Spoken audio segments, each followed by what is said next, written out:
여러분 안녕하십니까? JTB 뉴스입니다. 얼마 전 물고기의 뱃속에서 플라스틱 생수병이 나와서 큰 충격을 준 일이 있습니다. 문제는 이런 일이 물고기 몇 마리에서 끝나는 게 아니라는 건데요. 플라스틱이 점령한 바다, 과연 인간은 안전한지 하원호 기자가 취재했습니다. 부안 앞바다에서 그물에 걸려 올라온 아귀. 볼록하게 부른 뱃속에서 나온 건 500mm 크기의 플라스틱 생수병이었습니다. 인간이 버린 쓰레기를 먹이로 착각해 덥석 물었다가 말 못할 고통을 겪은 겁니다. 문제는 물고기에서 생활 쓰레기가 나오는 게 드문 일이 아니라는 겁니다. 놀랬죠. 그렇게 큰 플라스틱 병이 나올 거라고 생각을 못했죠. 비닐봉지 제일 많이 나와요. 비닐봉지가. 종이컵, 플라스틱 컵까지도 나오더라고요. 심각하죠. 부안의 한 바닷가. 인적이 잘 닿지 않는 곳이지만 쓰레기가 긴 띠를 이룬 채 해안선을 뒤덮고 있습니다. 부표와 밧줄 같은 어부부터 장화, 폐타이어에 농약병까지 버려져 있습니다. 중국에서 넘어온 것으로 보이는 음료수병도 있습니다. 서유도 쪽에서 바람이 불면 다 이쪽 방향으로 불거든요. 그러니까 다 이쪽으로 쌓일 수밖에 없죠. 더 큰 문제는 수거조차 어려운 5mm 이하의 미세 플라스틱입니다. 이렇게 잘게 부서진 스티로폼 같은 미세 플라스틱은 바다로 흘러들어가 물고기가 먹게 되고 결국 우리 식탁에까지 오릅니다. 해양수산부가 전국 20개 해안의 미세 플라스틱 농도를 조사한 결과 부안 모항리의 바다가 1제곱미터당 14,500여 개로 조사 대상 지역에서 가장 많았습니다. 이는 전국 평균 2,700여 개보다 5배나 높은 수치입니다. 전라북도가 해마다 20억 원을 들여 바다 쓰레기를 치우고 있지만 고작 2천여 톤에 불과합니다. 바다로 흘러드는 쓰레기를 줄이고 보다 촘촘하게 수거 대책을 마련하는 일이 시급한 과제로 떠올랐습니다. JTB 뉴스 하원호입니다. 플라스틱 생수병을 삼킨 아귀가 주는 메시지는 무엇일까요? 플라스틱 쓰레기의 발생량을 근본적으로 줄여야 한다는 건데요. 환경부의 정책은 재활용 쪽에 비중을 두고 있어서 발생량을 줄이는 방향 전환이 시급합니다. 이승환 기자입니다. 전주시 리사이클링 타운의 재활용 쓰레기입니다. 지난 2016년 문을 열 때 하루에 60톤이 들어올 것으로 예상됐지만 2년도 안 돼 반입량이 80톤을 넘어섰습니다. 처리 비용도 늘어나고 사회적 갈등도 커지게 됩니다. 재활용품도 원래 60톤 들어오기로 했는데 현재 84톤이 들어오고 있습니다. 그래서 그 증가한 만큼 반입 수수료를 더 달라는 겁니다. 저희는. 환경부는 2030년까지 플라스틱 폐기물 발생량을 절반으로 줄이겠다고 발표했지만 구체적인 실행 계획이 부족합니다. 이용호 의원이 대표 발의한 자원 재활용 촉진에 관한 법률 개정안은 구체적인 폐기물 발생 억제 계획을 5년마다 수립해 시행하도록 규정하고 있습니다. 또 미생물에 의해 분해되는 생분해성 수지 재질의 포장재를 사용할 수 있도록 예산을 지원할 수 있는 근거를 담고 있습니다. 환경부 장관이 이 플라스틱과 같은 폐기물을 억제할 수 있는 그런 계획을 5년마다 수립해서 반드시 시행할 수 있도록 하는 실효성 있는 법안이라고 보시면 되겠습니다. 플라스틱 쓰레기를 재활용하거나 에너지로 이용하는 것보다 플라스틱 쓰레기의 발생량을 어떻게 하면 효과적으로 줄일 것인지 환경부 폐기물 정책에 초점이 모아져야 됩니다. JTB 뉴스 이승환입니다. 전북대 총장 선거에 개입한 의혹을 받고 있는 경찰청 본청의 김모 경감이 어제 전주 덕진경찰서에 소환됐습니다. 조사의 핵심은 두 가지입니다. 총장 선거 기간 당시 김 경감의 행적과 김 경감에게 첩보를 전달해 전북대를 방문하게 만든 인물이 과연 누구냐는 건데요. 경찰이 집중 추궁하고 있습니다. 정원익 기자가 보도합니다. 경찰청 본청 수사팀장 김경감이 취재진의 눈을 피해 전주 덕진경찰서에 출두했습니다. 김경감은 전북대 총장 선거에 개입한 의혹을 받고 있습니다. 경찰은 김경감이 총장 선거 기간이던 지난달에 이틀 동안 전북대를 찾아 총장 후보자와 교수 등 3명을 만났고 2명과 더 만나려다 전화통화만 한 것으로 보고 있습니다. 일부 교수를 만나고 제공된 첩보에 대해서는 또 확인을 해야 되기 때문에 그 차원에서 교수를 만나지 않았나. 이미 영장을 발부받아 김경감이 소유한 휴대전화 2대에 통화 내역을 조사한 경찰은 김경감의 행적에 대해 집중적으로 캐무는 것으로 알려졌습니다. 첩보를 제공해 전북대를 찾도록 만든 인물에 대해서도 추궁하고 있다고 밝혔습니다. 경찰은 조사가 끝나는 대로 결과를 검토한 뒤 제소한 여부를 결정할 계획입니다. 여러 건의 진정과 고소, 고발건이 맞물린 만큼 관련된 부분은 병합해 조사하는 것도 검토하고 있습니다. 서로 관련이 있다면 병합을 해서 사건을 처리해야 되겠죠. 관련이 또 없는 부분도 있기는 한데 그 부분은 별건으로 처리를 해야 돼요. 뒤늦게 김경감에 대한 감찰을 시작한 경찰청 본청은 덕진 경찰서의 조사 결과를 종합해 감찰 결과를 내놓을 예정입니다. JTB 뉴스 정원익입니다. 송하진 전라북도지사와 황인홍 무주군수가 선거법 위반 혐의로 기소됐습니다. 이 밖에도 익산과 김제, 정읍과 고창, 순창 등 시장군수 5명에 대한 수사가 진행되고 있습니다. 오정현 기자입니다. 안녕하세요. 지난 2월 설 명절을 앞두고 송하진 전북지사가 출연한 동영상입니다. 2년이 넘는 노력 끝에 2023 새만금 세계 잼버리 유치도 성공시켰습니다. 송 지사는 이 동영상이 링크된 문자 메시지를 도민 40만 명에게 보냈습니다. 공직선거법은 공무원이 특정 정당이나 후보자가 되고자 하는 자의 업적을 홍보하는 행위를 금지하고 있습니다. 검찰은 당시 송 지사가 예비후보로 등록하지 않은 공무원 신분이어서 공직선거법을 위반했다고 설명했습니다. 유사 선거사무실 운영 등 4건에 대해서는 혐의 없음 처분을 내렸습니다. 황인홍 무주군수도 재판에 넘겨졌습니다. 황 군수는 지난 6월 지방선거를 앞두고 열린 후보 토론회에서 자신의 잘못으로 인한 배임 전과에 대해 전 조합장의 잘못을 대신 책임져 준 거라며 허위 사실을 공표한 혐의를 받고 있습니다. 현재 선거법 위반 사건으로 수사를 받고 있는 단체장은 정헌율 익산시장과 박중배 김제시장, 유진섭 정읍시장, 유기상 고창군수, 황숙주 순창군수 등 5명입니다. 선거법 위반과 관련해 이항로 진안군수는 벌금 70만 원이 확정됐고 김승수 전주시장과 이환주 남원시장, 권익현 부안군수, 장영수 장수군수는 무혐의로 사건이 종결됐습니다. 지난 지방선거와 관련된 선거법 위반 사건의 공소시효는 다음 달 13일로 끝납니다. 어떤 단체장이 기소돼 법정에 서게 될지 또 이 가운데 중도 낙마자가 나올지 관심이 모아지고 있습니다. JTB 뉴스 오정현입니다.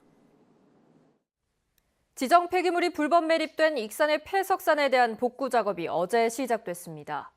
폐기물 처리 업체들이 서류까지 위조해서 불법 매립한 사실이 밝혀진 지 2년 6개월 만인데요.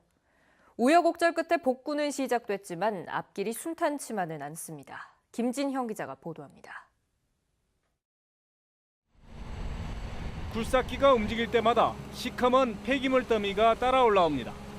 이렇게 파낸 폐기물은 덤프트럭에 실려 지정 폐기물 처리장으로 옮겨집니다. 지정 폐기물이 불법 매립된 익산의 한 폐석산에 대한 복구 작업이 시작됐습니다. 지난 2016년 비소등 1급 발화물질이 불법 매립된 사실이 드러난 지 2년 6개월 만입니다.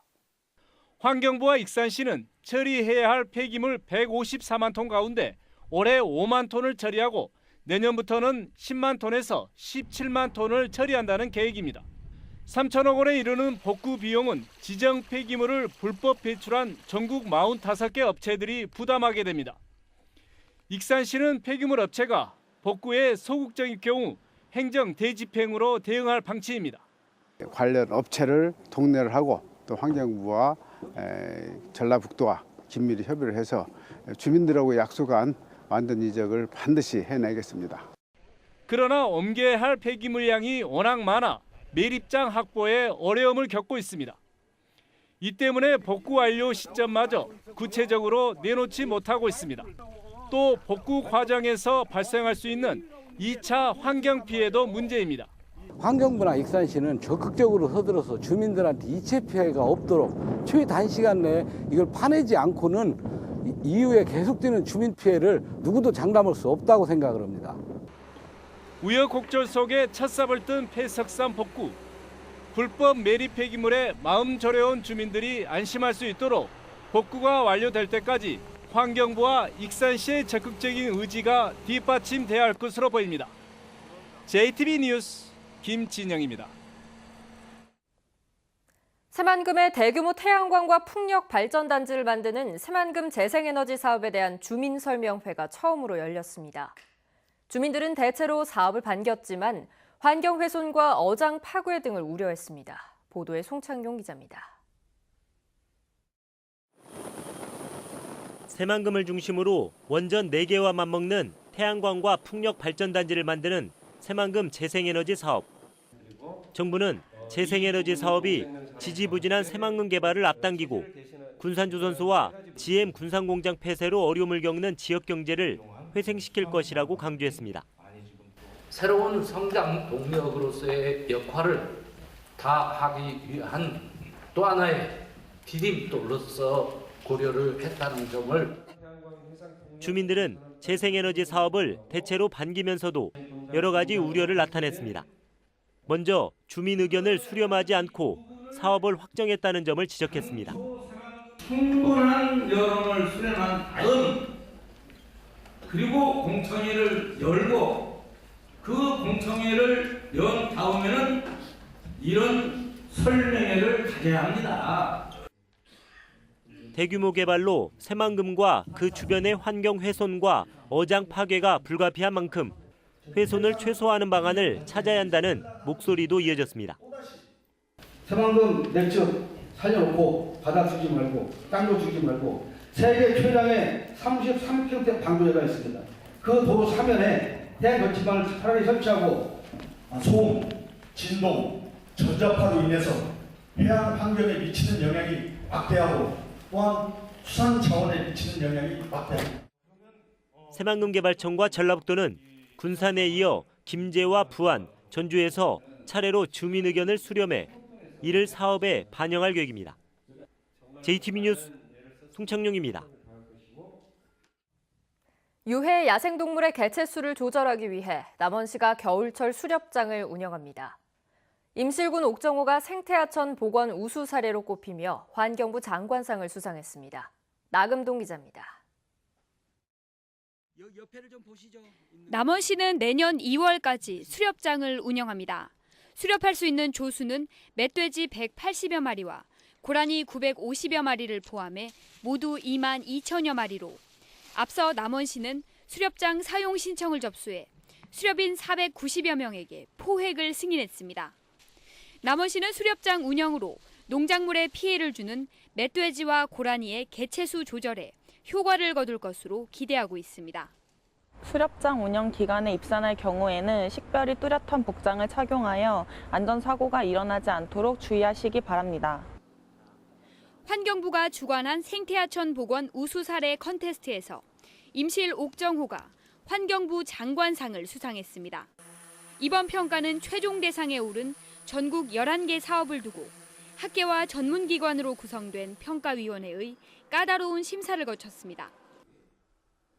여성가족부가 실시하는 경력 단절 여성 취업 지원 사업 평가에서 완주 여성 새로 일하기 센터가 우수 센터로 선정됐습니다.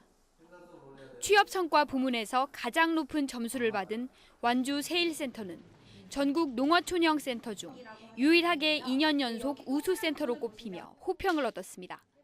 JTB 뉴스 나금동입니다.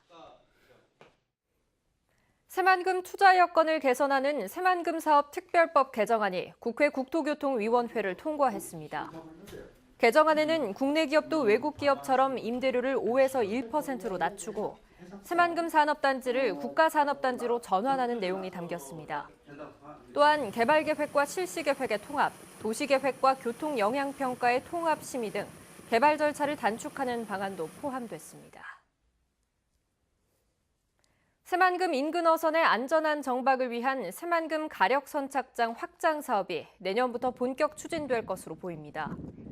전라북도는 새만금 가력 선착장 확장 사업이 정부의 예비 타당성 조사를 통과해 내년부터 사업을 본격적으로 추진할 수 있게 됐다고 밝혔습니다. 새만금 가력 선착장 확장 사업은 4년 동안 새만금 방조제 가력 선착장에 국가 예산 1,012억 원을 투입해 방파제와 무량장, 부잔교, 여객 부두 등을 추가로 설치하는 사업입니다. 남원시 산내면의 시외버스가 기사들의 근로시간 단축 문제로 1년 동안 휴업에 들어가 주민들이 불편을 겪고 있다는 JTB 보도와 관련해 전라북도와 남원시가 일부 버스를 다시 운행하기로 했습니다. 남원시는 지난달부터 휴업에 들어간 반선 남원 구간 버스 6편 가운데 남원 시외버스 터미널행 오전 6시 45분 첫 차와 반선행 오후 7시 20분 막차의 운행을 12월부터 재개한다고 밝혔습니다. 또 남원시는 시내버스 노선을 변경할 때 해당 노선의 운행을 1회가량 더 늘리는 것도 검토하고 있다고 밝혔습니다. 중국발 황사의 영향으로 하루 종일 미세먼지가 기승을 부리겠습니다.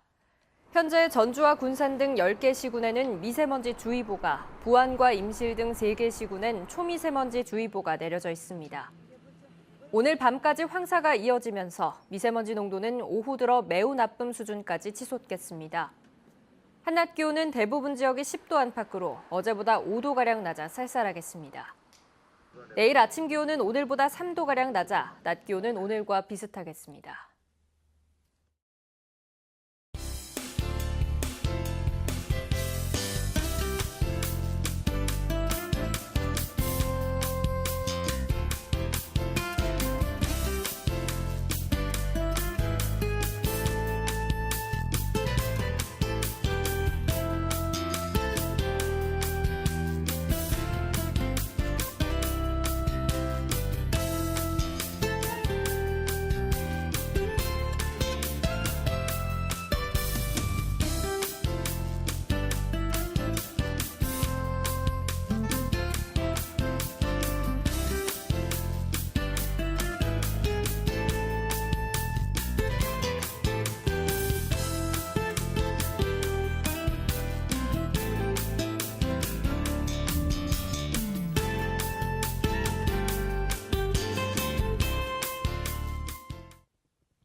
JTB 뉴스를 마칩니다. 여러분 고맙습니다.